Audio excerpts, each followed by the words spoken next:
জুমার নামাজের পর বাইতুল মোকাররম মসজিদের বাইরে শুরু হয় বিক্ষোভ। সরকার ও আইনশৃঙ্খলা বাহিনীর ব্যর্থতার অভিযোগ এনে তীব্র সমালোচনা করেন বিক্ষোভকারীরা। বক্তারা বলেন, ভারতীয় আগ্রাসনের বলি ওসমান হাদি। দেশের সার্বভৌমত্ব রক্ষায় যে কোনো ত্যাগ স্বীকারে প্রস্তুত তারা।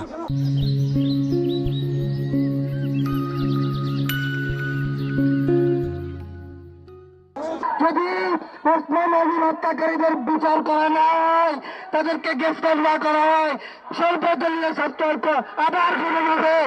এই সরকারের বিরুদ্ধে আন্দোলন করা হবে। বাংলাদেশকে রক্ষা করার জন্য, বাংলাদেশের স্বাধীনতা রক্ষা করার জন্য, বাংলাদেশের সার্বভৌমত্বকে রক্ষা করার জন্য প্রয়োজনের কাপড় মাথায় বেঁধে রাজপথে নামবেন ইনশাআল্লাহ।